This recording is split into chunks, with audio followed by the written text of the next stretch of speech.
제게는 아직 결혼하지 않는 예쁜 딸이 둘이 있습니다. 다른 사람들의 눈에는 어떤지는 잘 모르겠습니다.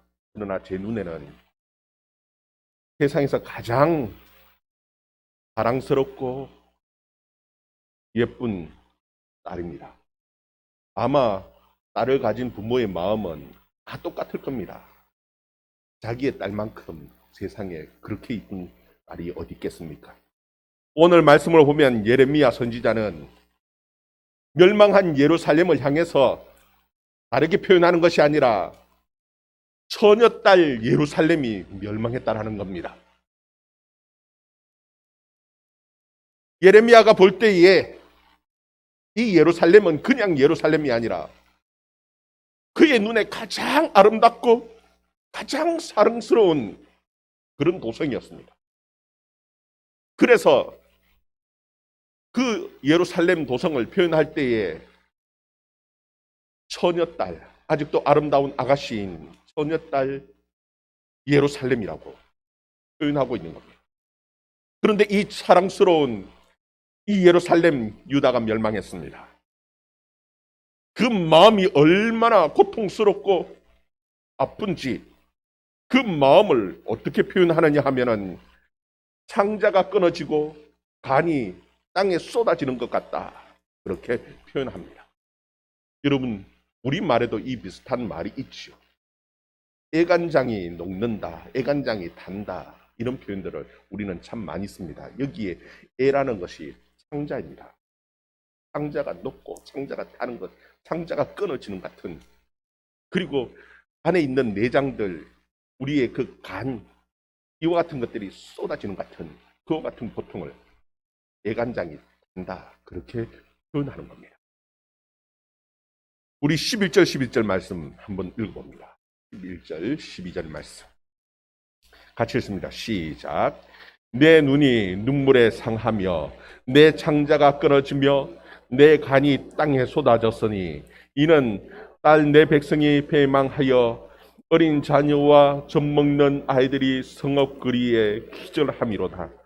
그들이 성읍 길거리에서 상한 자처럼 기절하여 그의 어머니들의 품에서 혼이 떠날 때에 어머니에게 이르기를 곡식과 포도주가 어디 있느냐 하도다. 아멘. 지금 여기 말씀에 보면은 예루살렘을 처녀 딸로, 딸 내 백성이다, 그렇게 표현하고 있죠. 그런데 선지자가 얼마나 그 마음이 괴로운지, 내 눈이 눈물에 상하며 내 창자가 끊어지며 내 간이 땅에 쏟아졌다, 그렇게 말합니다. 얼마나 많이 울었던지. 여러분, 많이 울면은 눈이 둥둥붓고 붓는 정도가 아니라 이제 안압이 올라서 눈이 아프지. 그 아픈 그것, 눈이 아픈 정도가 아니라 지금 그 창자가 끊어지고 그 간이 쏟아지는 것 같아요. 그 고통을 지금 선지자는 호소하고 있는 겁니다. 왜 그렇게 되었습니까? 이는 딸 내 백성이 패망했기 때문이다, 그렇게 표현합니다. 그 아름답고 사랑스러운 그 예루살렘이, 그 백성들 유다가 망해버렸습니다. 이 선지자는 그 예루살렘이 망할 때 그 모습을 생생하게 지금 두 눈으로 똑똑히 보면서 이 애가의 노래를 기록하는 겁니다. 망할 때 얼마나 그 백성들이 처참하게 망했는지. 거기 보면은 어린 나이 젖먹이 아이들이 길에서 정신을 잃고 쓰러집니다. 왜 그렇습니까? 굶었거든. 얼마나 많이 굶었던지 어미 품에서 굶어서 죽어가면서 하는 말이 곡식과 포도주가 어디 있나이까? 다시 말하면 먹을 것이 좀 없냐는 거예요. 먹을 것이 없냐고 먹을 것을 찾으면서 그렇게 죽어가는 그 아이들의 모습을 지금 예레미야는 표현해 놓고 있는 겁니다. 여러분, 이 예루살렘이 망할 때의 그 모습을 우리는 이미 예레미야에서 봤어요. 바벨론의 모든 군대가 예루살렘 성을 포위했습니다. 금방 함락시킬 수 있을 것 같았는데 예루살렘 성은 난공불락의 성이었습니다. 그래서 그들이 할 수 있는 건 토성을 쌓아놓고 그 예루살렘 성 안에서 굶어 죽기를 기다리는 겁니다. 횟수로 3년을 그 성에서 버텼습니다. 그런데 더 이상 이제 먹을 것이 없어요. 사람들이 굶어서 죽어나갑니다. 바빌론의 군대가 성을 헐고 올라오는데도 불구하고 그것을 막기 위해서 칼을 들고 싸울 수가 없는 겁니다. 팔을 쏠 힘이 없는 겁니다. 너무너무 굶었어요. 결국은 그 예루살렘이 망하는 것이 굶어서 망하는 겁니다. 어린 아이들이 처참하게 굶어서 죽어가는 모습을 이 예레미야는 그 눈으로 보면서 그 가슴이 타고 간이 쏟아지고 창자가 끊어지는 같은 그 고통을 지금 시로, 노래로 표현하고 있는 겁니다. 그것을 표현하려고 하는데 그 철저하게 파괴되어지는 그 예루살렘을 보면서 어떤 말로 비유를 하고 어떤 말로 표현을 해야 될지 알 수 없을 만큼 처참하게 이 예루살렘이 파괴되어졌다라고 예레미야는 고백합니다. 13절에 보면 딸 예루살렘이여 내가 무엇으로 내게 증거하며 무엇으로 내게 비유할까? 처녀딸 시온이여 내가 무엇으로 내게 비교하여 너를 위로할까? 너의 파괴됨이 바다같이 크니 누가 너를 고쳐줄 소냐? 그렇게 표현하죠. 얼마나 처참하게 예루살렘 성이 파괴되어졌는지 지금 이 노래를 쓰고 있는 이 예레미야가 어떤 말로 그 파괴되어져가는 그 예루살렘을 표현할 수가 없다. 무슨 말로 그것을 비유하고 그것을 비교해서 표현할 수 있겠습니까? 그냥 막연하게 바다처럼 크게 파괴되어졌다라는 그 이상의 표현을 할 수 없는 이 예레미야의 마음을 지금 이 시로 그렇게 표현합니다. 여러분 어쩌다가 이 예루살렘이 이렇게 하게 되어졌고 이 고통 속에 빠지게 되어졌습니다. 그 이유에 대해서 선지자는 가장 중요한 이유는 다른 것이 아니라 거짓 선지자들에게 속아서 이 예루살렘이 하게 되어졌다는 것. 우리 14절 말씀 같이 한번 읽어볼까요? 14절 말씀 같이 읽습니다. 시작. 내 선지자들이 내게 대하여 헛되고 어리석은 묵시를 보았으므로 내 죄악을 드러내서 내가 사로잡힌 것을 돌이키지 못하였도다. 그들이 거짓 경고와 미혹하게 할 것만 보았도다. 아멘. 선지자의 직무는 하나님의 말씀으로 그 백성들의 죄를 드러내고 그 백성들이 하나님 앞에 다시 돌아올 수 있도록 말씀으로 권면하고 말씀으로 때로는 책망하는 것이 그것이 선지자의 사명입니다. 그런데 죄에 대해서 이야기하는데 죄에 대해서 책망을 하면요 사람들이 다 싫어하는 거예요. 좋아할 사람이 없죠. 다 길을 막습니다. 선지자들이 왜 굳이 그 백성들이 싫어하는 말을 하냐라는 거예요. 그래서 선지자들이 그들이 듣기 좋은 말, 복받을 말, 그런 이야기들만 잔뜩 해야 되는 겁니다. 지금 그 예루살렘이 죄로 인해서 지금 멸망의 길을 가고 있는데도 불구하고 그 선지자들은 어느 누구도 죄에 대해서 말하지 않습니다. 그냥 잘 된다고, 그냥 복 받는다고, 안전하다고 온갖 듣기 좋은 말들을 해대었습니다. 하나님께서는 그와 같은 선지자들의 말을 뭐라고 말하느냐 하면은 헛되고 어리석은 묵시다 그렇게 말합니다. 그들은 하나님이 원하는 것이 무엇인지 몰라서 선지자 그렇게 말하는 것이 아닙니다. 그들이 원하는 것이 그것이기 때문에 그냥 듣기 좋은 그들이 원하는 말을 계속해서 앵무새처럼 해야 되는 거예요. 근데 그게 그 말에 속아서 결국은 망하게 되어지는 거예요. 거기 보면은 내 죄를 드러내어서 내가 사로잡힌 것을 돌이키지 못하였도다 그렇게 말하죠. 하나님의 말씀을 가지고 그들의 죄를 드러내야 되고, 죄에 사로잡혀 있던 그들이 하나님의 말씀으로 하나님 앞으로 돌아오게 만들어야 하는데, 그래야 그것이 살 길인데도 불구하고 선지자들은 그 말을 하지 않습니다. 그냥 그들이 원하는 듣기 좋은 말들만 계속 해 주었고요. 그리고 그 백성들은 그것이 옳은 진리인 줄 알고 그냥 그 말에 현혹되어졌고, 그 말에 속아서 결국은 망하게 되어졌음을 말씀하고 있는 거예요. 여러분, 이것은 수천 년 전에 그 예루살렘에서만 일어났던 일이 아닙니다. 오늘날 이 한국교회 안에서도 여전히 우리 가운데 일어나고 있는 문제 중에 하나입니다. 사람들은 죄에 대해서 얘기하는 거 듣기 싫어합니다. 교회가 죄에 대해서 말한다고 교회를 싫어합니다. 세상 사람들이야 그렇다 한다 할지라도 하나님의 백성들조차도 그들이 입에서 하는 말이 일주일 동안 세상 속에서 살아가면서 얼마나 피곤하고 힘든데 교회 와서까지 야단 맞아야 되느냐. 죄 얘기하지 마라. 그냥 듣기 좋은 축복의 이야기해도 충분하지 않느냐. 계속해서 그 말을 하죠. 그래서 목회자들 입에서 죄에 대한 설교는 사라져갑니다. 그냥 축복의 얘기만 하면은 좋아하니까 그 얘기만 잔뜩 쏟아놓는 이것이 한국교회의 문제입니다. 여러분, 성경을 봐보시기를 바랍니다. 성경의 축복의 말씀보다 죄에 대한 경고가 훨씬 더 많습니다. 몇 배로 더 많습니다. 그런데도 불구하고 오늘날 한국교회 목회자들은 죄에 대해서 말하려고 하지 않습니다. 그냥 축복의 말만 하면은, 듣기 좋은 말만 하면은 교회가 부흥되고 도와지는 줄, 그렇게 착각하고 속이면서 스스로도 속이고 교인들을 속이면서 목회하는 것이 오늘날 한국교회의 모습. 여러분, 자기 개인도 죽습니다. 교회도 망하고 나라도 망하고. 이것이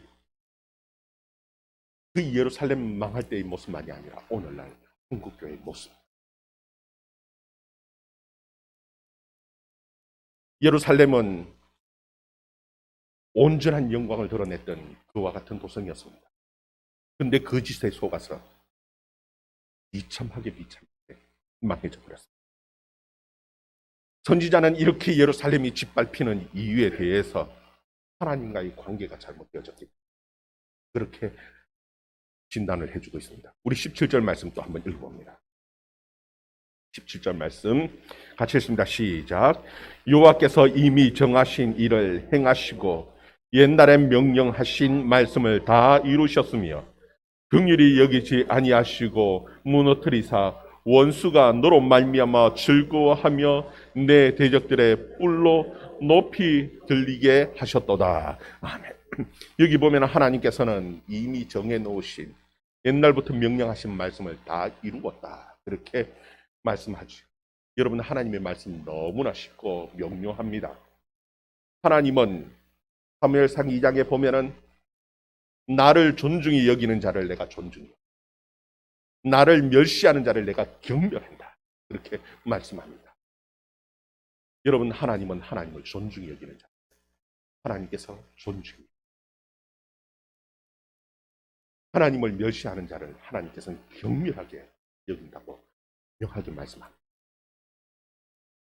하나님의 말씀, 그 말씀을 존중히 살아갈 때 그것이 진정한 복입니다. 근데 우리의 고민이 무엇이냐면은, 그럼 뭐 얼마만큼 하나님을 잘 믿어야만이 우리가 온전하게 하나님의 말씀을 아는 것이냐라는 것이, 얼마나 우리가 하나님을 믿고 잘 따라가야 되는가, 그게 대해서 우리는 잘 몰라요. 어떻게 믿는 것이 완전한 믿음인지 잘 모르죠.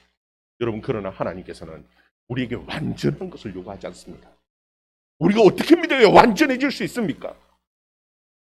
그럼에도 불구하고 하나님께서 요구하시는 것이 있습니다. 그것은 무엇이냐면 끝까지 믿음, 하나님의 말씀을 믿고 살아라. 여러분, 우리에게 가장 큰 고민이 무엇이냐면 하나님의 말씀대로 순종하고 산다라는 데도 불구하고 우리에게 여전히 어려움이 찾아온다라는 겁니다. 하나님의 말씀대로 순종하고 살아가는데도 불구하고 힘들고 어려운 일이 찾아온다라는 거예요. 그때 우리의 마음은, 우리의 믿음은 자꾸 흔들립니다. 어떻게든지 이 어려움을 해결하고 싶은데 어떻게 해결해야 되나? 믿음으로 사는데도 왜 이와 같은 내게 어려움이 찾아오냐? 그래서 어떻게든지 세상 방법으로, 하나님이 싫어하는 방법인 줄 알면도 불구하고 그 방법으로라도 이 문제를 해결하려고 몸부림치고 하려고 하는 것이, 이것이 우리의 모습이라는 겁니다. 여러분, 성경은 우리에게 가르쳐 주는 것은 하나님께서 우리에게 믿음대로 살아갈 때 분명히 쉴만하고 좋은 푸른 조장과 쉴만한 물가로 인도하시는 하나님이십니다. 우리의 목자 되시는. 그런데 그까지 가는 과정 속에 사망의 음침한 골짜기도 지나가야 한다는 겁니다. 그런데 우리는 믿지 못합니다. 우리의 목자장 되시는 하나님이 지금도 여전히 막대기와 지팡이로 우리를 안위하신다라는 사실을 믿지 못하고 자꾸 도망가려고 하는 것이, 그것이 우리의 모습이라는 거예요. 여러분, 믿음으로 사는 때에도 불구하고, 삶에도 불구하고 어려움이 찾아온다라면 그냥 하나님이 주시는 어려움인 줄 믿고 그냥 인내하고 가는 겁니다. 그냥 하나님의 말씀 믿고 어려움이 와도 믿음으로 끝까지 이겨내는 겁니다. 그것이 하나님께서 우리에게 요구하시는 것이, 하나님이 싫어하는 죄의 방법으로 가는 것이 아니라 당연하게 찾아오는 어려움이라고 그냥 알고, 하나님께서 나를 낮추시면 낮아지는 거예요. 어려움을 주시면 어려움을 그냥 겪는 겁니다. 그리고 받아들이면서 이겨내는 것이, 말씀대로 믿고 붙들고 이겨내는 것이, 그것이 믿음의 삶입니다. 여러분, 그런 삶을 살 수 있기를 바랍니다. 어려움이 찾아오는 것이 이상한 것이 아니라 어려움이 찾아올 수도 있음을 여러분 믿고 받아들이는 거예요. 그때 하나님께서는 그 모든 것을 한순간에 역전시키시고 축복을 주시는 때가 있다. 그 믿음으로 살아. 여러분, 지금 보면은 이 예루살렘이 멸망할 때 모습이 얼마나 처절한지. 이 예레미야는 그 망할 때 그 모든 모습들을 생생하게 눈으로 보면서 지금 이 시를 쓰고 있어요. 이 애가를 쓰고 있어요. 그 모습이 어떠합니까? 20절, 21절 한번 읽어봅시다. 20절, 21절 같이 읽습니다. 시작. 여호와여 보시옵소서, 주께서 누구에게 이같이 행하셨는지요? 여인들이 어찌 자기 열매 곧 그들이 낳은 아이들을 먹으며 제사장들과 선지자들이 어찌 주의 성소에서 죽임을 당하오리이까? 늙은이와 젊은이가 다 길바닥에 엎드려져 싸우며 내 처녀들과 내 청년들이 칼에 쓰러졌나이다. 주께서 주의 진노의 날에 죽이시되 긍휼히 여기지 아니하시고 돌이하셨나이다. 아멘. 여기 보면은 정말 망할 때 처참한 모습을 기록해 놨습니다. 여러분, 아무리 배가 고파도 어찌 자기가 낳은 자식을 삶아 먹습니까? 여러분, 어찌 자기 자식을 삶아 먹습니까? 그런데 지금 예루살렘에 예레미야가 본 목격하는 것은 얼마나 배가 고픈지 자기가 낳은 자기 자식을 삶아서 잡아먹더라. 그것이 망할 때 예루살렘의 모습이에요. 제사장들과 선지자들은 도망을 가는 데에 그래도 성전으로 도망가면 살 수 있을 줄 알고 성전으로 도망을 가요. 근데 성전 안에서 다 버리고 갑니다.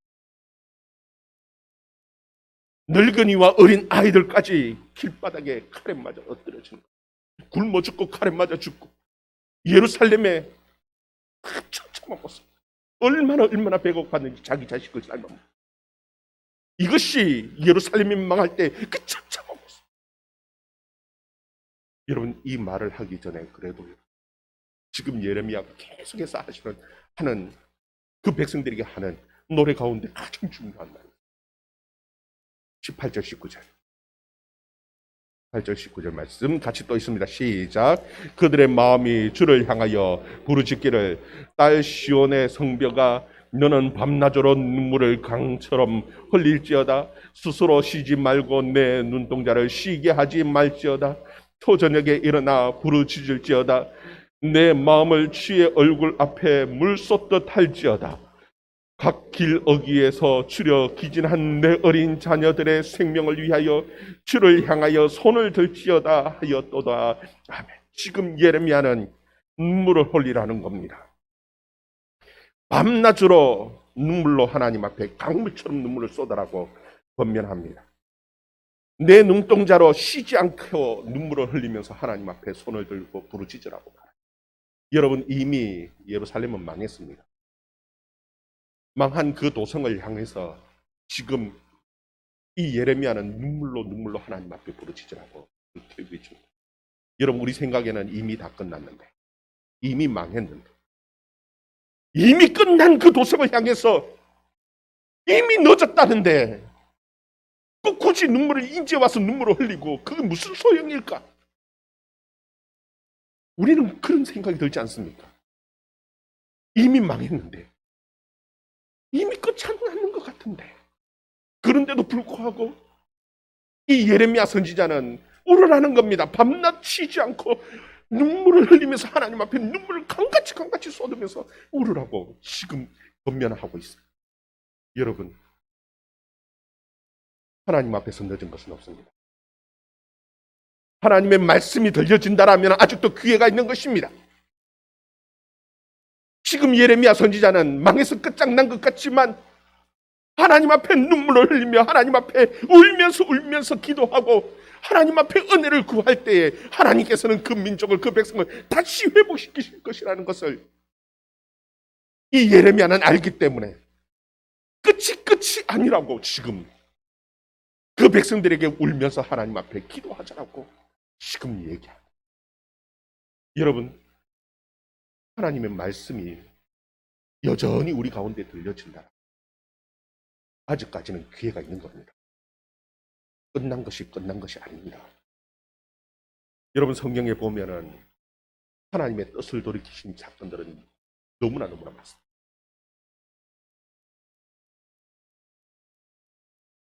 요나의 설교를 듣고 얘기하는 그 앗술의 민족, 하나님께서는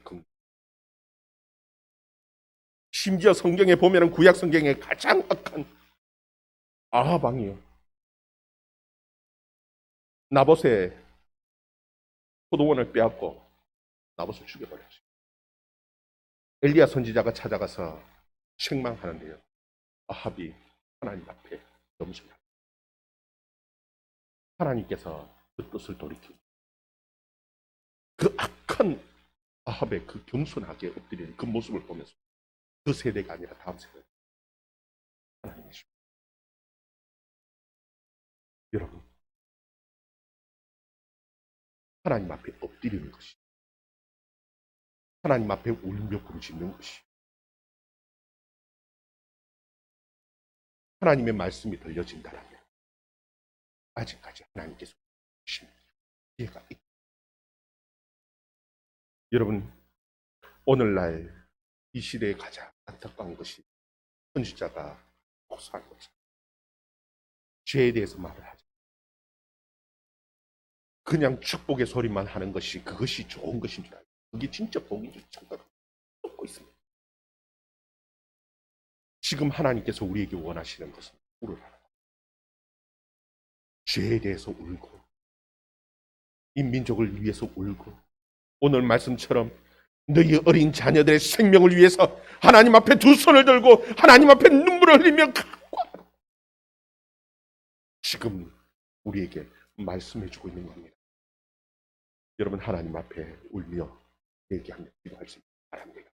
하나님께서는 이 땅을 회복시키시고 교회를 회복시키시고 또 주의 백성들을 다시 한번 회복시키시는 하나님의 은혜가 있는 줄 믿으시기를 바랍니다. 같이 기도합니다.